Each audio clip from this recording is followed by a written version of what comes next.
का कहाँ से ख्वाब आया? क्योंकि डेफिनेटली जैसे कि इंटरव्यूइंग ऑफिसर भी जानना चाह रहे थे ये बात, तो ये कैसे शुरू हुआ?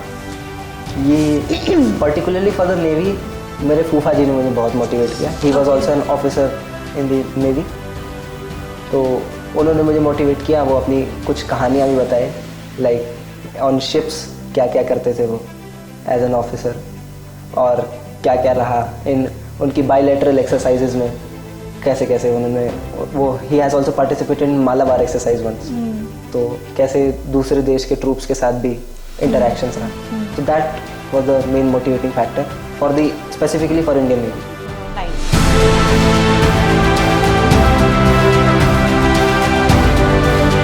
जब आपने ये थॉट लिया कि मुझे चलो ठीक है, I have to join some institute for preparation, तो what was that criteria, base क्या था सेंचुरियन ज्वाइन करने का आपका? मेरा बेस था मैम, मेरा भाई जिसने यहाँ से रिकमेंडेशन लिया, यहाँ से तैयारी करी थी, his name is Yash Shrivastava. उसने मुझे रिकमेंड किया कि you are planning to join the armed forces, so Centurion तुम्हारे घर के पास में भी है और बढ़िया भी है, तो यहाँ से करना। तो फिर यश, अब यश को जब बताया आपने कि मैं रिकमेंड हो गया हूँ, तो यश का क्या रिएक्शन था? He was not in Lucknow, वो अकेडमी वापस चले गए थे, बट मैंने अपने मामा को ज़रूर बताया and he was very happy. कहा कि बस तुम दोनों साथ में पहुंच जाओ, बहुत अच्छा रहेगा। चलो, और मैसेज तो यश तक पहुंच ही गया होगा किसी बहाने, that is good.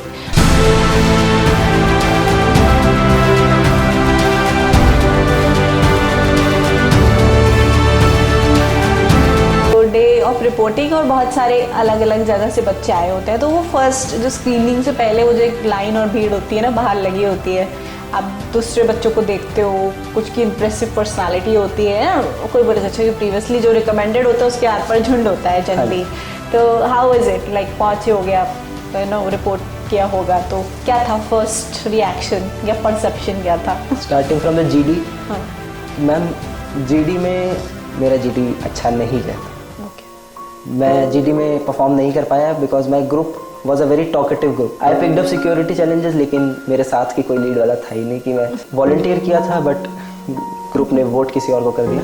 Narration was quite easy, narration में ज़्यादा प्रॉब्लम नहीं आई, लेकिन मेरे नरेशन में एक दिक्कत हुई थी। NSB विशाखापट्टनम जो है वो एयरपोर्ट के बहुत पास में, जैसे ही मैंने अपना नरेशन शुरू किया था प्लेन चला गया और वो इतनी तेज़ आवाज़ आ रही थी कि जी द एसेसर स्टॉप्ड मी, उन्होंने कहा कि 2 मिनट रुक जाओ, प्लेन चला जाए फिर बात करना। और जब ये रिजल्ट घर वालों को बताया, क्योंकि पापा एकदम अलग लाइन में, मदर भी है, वर्किंग है, टीचर है, but different lines, and now this chap is coming, मुझे फौज में जाना है, तो क्या रिएक्शन था जब आपने ये डिसीजन दिया कि I have to prepare for this examination, and उसके बाद जब क्लियर हो गया तब क्या रिएक्शन था उनका? 15 मई को हमारा फॉर्म आया था। ओके। बात ऐसी थी, मैं 15 मई को ही भरने बैठ गया कि मुझे भरना है। मम्मी की तरफ से था कि कौन सी ब्रांच ले रहे, क्या कर रहे हैं, मैं कहा कोई बात नहीं नेवी ले रहे।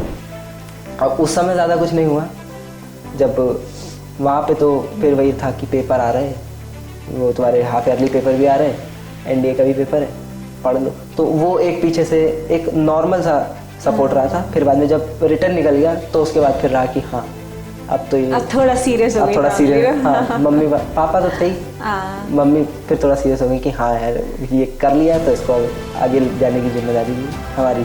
जब रिज़ल्ट अनाउंस हो गया, हम लोगों को रिज़ल्ट अनाउंस करने के बाद डायरेक्टली बाहर नहीं भेजा कि जाओ पेरेंट्स बात करो, हम लोग अंदर रोक लिया और फिर बाद में दे दिया 8 फॉर्म पकड़ा दिए, पुलिस वेरिफिकेशन वाले, मेडिकल वाले, ताकि पहले भरो फिर बाद में जाने दें।